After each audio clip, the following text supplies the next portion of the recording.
Pero ang nakikita natin dito is tagumpay talaga, guys, no? Success is close. Kaya nga sabi dito, guys, success is close. I just must trust. Okay? Kailangan nyo lang magsikap. Kailangan nyo lang mag-persist, magtiyaga kasi malapit na yung success. And you have to focus, mga kapiksi. For some of you guys, with this 8 of Cups energy, parang sinasabi dito na wag kang makinig sa mga negative influences ng mga tao, yung mga naninira sa inyo, yung mga nangbabash sa inyo, yung mga ibang tao na binababa kayo.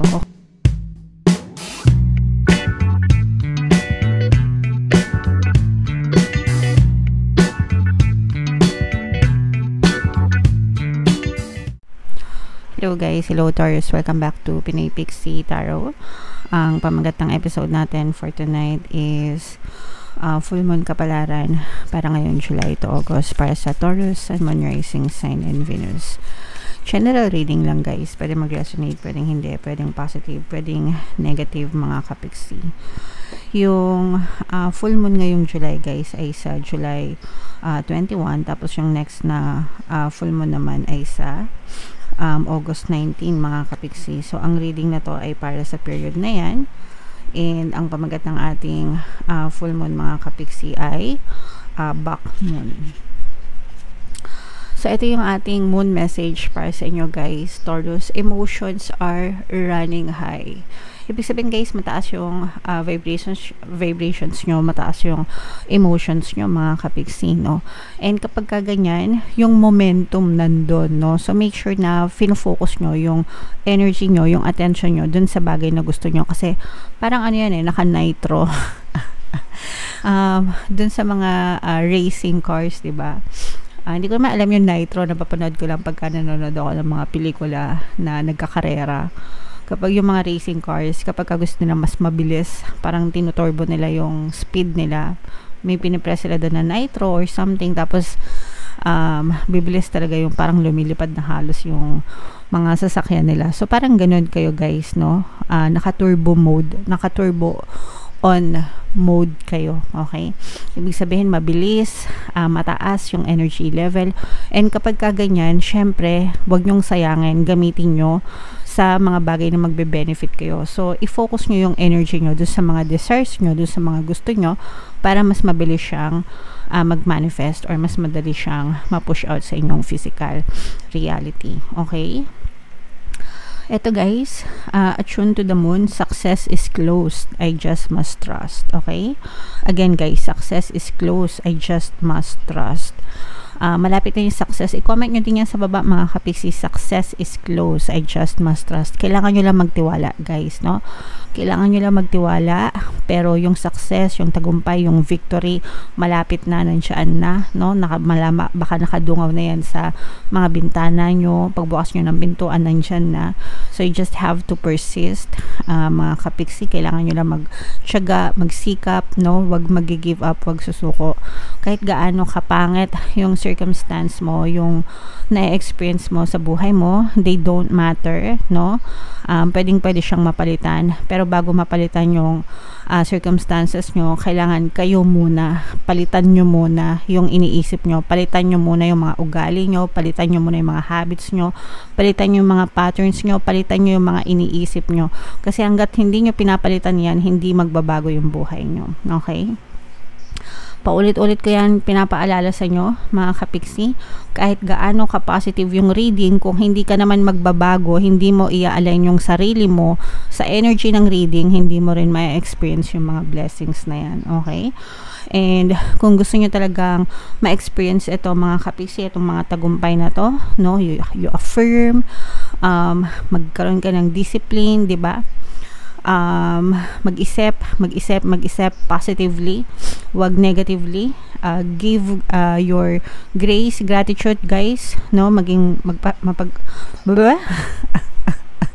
Nabubulol ako. Maging mapagpasalamat, guys, okay?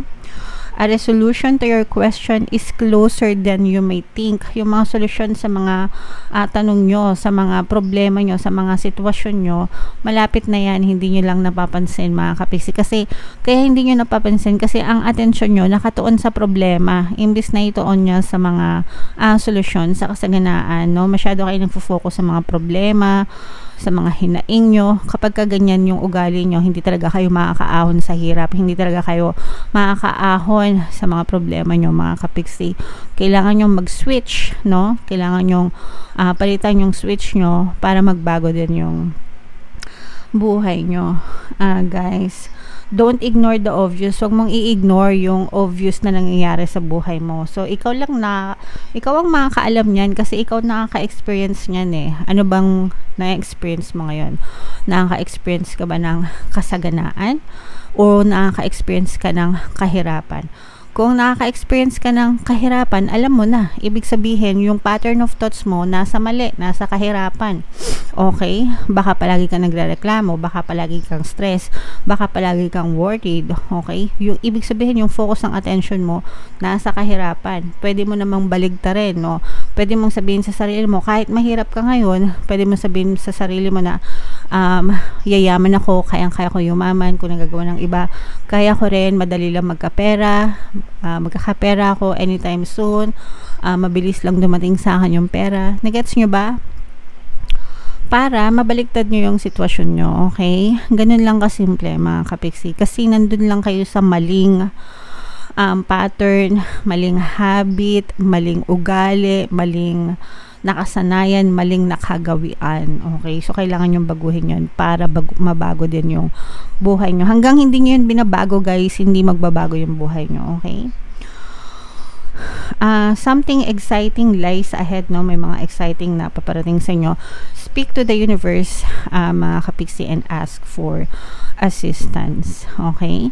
So, magdasal, guys. Syempre, magdasal, kumilos, and positibong mental diet. Yan tatlong yan, palagi nyo yan naririnig sa akin. And paulit-ulit ko rin yan sasabihin sa inyo, guys. Hindi ako magsasawa hanggang matatak yan sa isip nyo, at saka may mga bagong viewers kasi tayo, so dapat marinig din nila yan para matutunan nyo mga kapiksi, para talagang hindi na kayo magdusa. Okay? So, tingnan natin yung mga ganap sa buhay nyo, guys. Shuffle ko to. Habang sinashuffle ko to, panoorin nyo muna yung video natin regarding sa ating paano mag-manifest ng abundance video course. Kapiksi, sawa ka na ba sa mga struggles at hirap sa buhay mo? Masipag ka ba at masikap sa buhay ngunit hindi ka pa rin umaasenso? Ilang beses ka na bang nag-attempt mag-negosyo at mag-invest pero palagi ka pa rin nalulugi? Sa pagkakataon na ito ay maaaring may subconscious beliefs ka na nagiging balakid sa iyong pag-unlad at pagyaman. Introducing, paano mag-manifest ng abundance video course. Dito ay matututunan mo ma-overcome ang mga balakid mo para tuluyan ka ng umunlad, umasenso, sumagana, maging matagumpay, successful at maswerte sa iyong kabuhayan, pera, trabaho, negosyo sa lapi at kaperahan ng bonggang-bongga. Dali, mag-send na ng email sa pinoypixitaro@gmail.com at simulan na ang iyong pagyaman ngayon. Alright, so sa lahat ng gusto mag-avail ng course, guys, meron tayong discount for July. Magbibigay ako ng 500 pesos discount until July 31. So, i-avail nyo na mga kapiksi. And meron din tayong bagong course, paano mawala ang third party at magkaroon ng harmonious na relationship para mawala yung mga kabit na mga jowa nyo, guys. 13% discount until July 31. So, i-avail nyo na mga kapiksi. So, ito yung ating moon energy, guys, and Taurus kayo ay represent ng King of Pens. Meron tayo ditong presence ng fire sign, Aries, Leo, Sagittarius, air sign, Aquarius, Gemini, Libra, at saka water sign, Cancer, Pisces, Scorpio. For some of you mga kapiksi, no, pwedeng may mga ganyan din kayo sa inyong natal chart, or you may be dealing with other people na may ganyan sa kanilang natal chart, guys. Pero ang nakikita natin dito is tagumpay talaga, guys, no? Success is close. Kaya nga sabi dito, guys, success is close. I just must trust. Okay? Kailangan nyo lang magsikap. Kailangan nyo lang mag-persist, magtiyaga, kasi malapit na yung success. And you have to focus, mga kapiksi.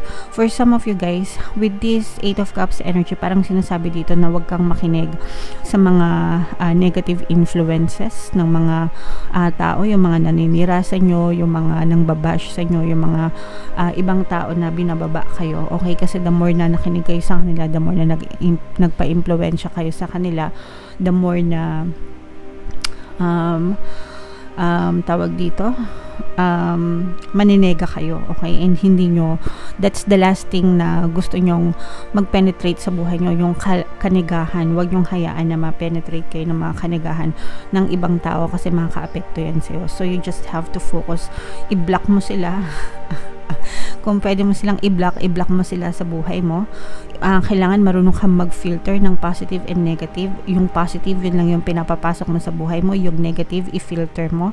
Huwag mong i-tolerate, huwag mong i-entertain para hindi ka maapektuhan. Kasi yung energy, guys, no, nasa loob yan ng quantum bubble natin, and napipick up natin lahat ng energy sa paligid natin, no. Napapansin nyo ba, kunwari na sa isang room kayo, pagka yung kunwari na sa isang meeting room, nandun yung boss tsaka yung mga katrabaho. Pag ang boss galit, 'di ba? Yung tension sa loob ng kwarto, nakakatakot, 'di ba? Kasi galit si boss eh. So yung mga tauhan doon, tahimik, 'di ba?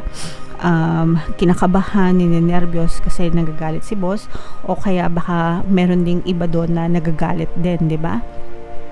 Kasi napipick up yung energy, pasa-pasa yan. Pero pag sa isang meeting room, kunwari masaya si boss, 'di ba? Masaya si boss, tapos syempre masaya din yung mga empleyado, happy lang, magaan. So ganun kasimple yung explanation, no, about energy. So kaya make sure na pinapaligiran nyo yung sarili nyo ng mga positive na tao, mga positive na sitwasyon, positive na bagay. If you want to have more money, 'di ba? Pumunta kayo dun sa mga lugar or magbasa kayo ng mga articles na may kinalaman sa pera, magaan yung pera, mga successful na tao. Yun yung mga basahin nyo. Mag-inspire kayo, 'di ba? Manood kayo ng mga videos ng mga successful na tao para ma-inspire kayo, hindi yung para mainggit kayo. Okay? Alright. So, ganon mga kapiksi. And nakikita natin na maraming tao na pwedeng tumulong sa inyo. Actually, maganda yung mga relationship nyo with people surrounding you, guys. Even sa family, maganda din yung connection nyo, mga kapiksi. So, ituloy-tuloy nyo lang yan. And maganda naman din yung status nyo sa pera, guys. Okay, and mag-ingat kayo, guys, no, with this Four of Pens energy. Parang sinasabi dito na mag-muni-muni muna kayo pagdating sa paglalabas ng pera sa mga gusto mag-invest, ganyan, kasi baka merong tao na pagsamantalahan ka, or baka mapasok ka sa isang toxic na sitwasyon na hindi ka na makalabas. Yung mga scam, ganyan. Syempre kapag na-scam kayo, hindi na kayo makalabas doon, di ba? Baka mabaon kayo sa utang, ganyan. Imbis na mag-gain kayo, magkaroon kayo ng financial losses. So mag-ingat kayo sa paglalabas ng pera, mga kapiksi. Pag-isipang mabuti yung mga investments, okay? Alright. So comment down below, guys. Ito yung mind yun, guys. Mind success, mind tagumpay, mind victory, success sa pera, success sa buhay. Yan talaga yung strong energies nyo, guys. So comment down below if feeling nyo naka-resonate kayo. Ito pala, guys, yung ating mga pampaswerte subliminals.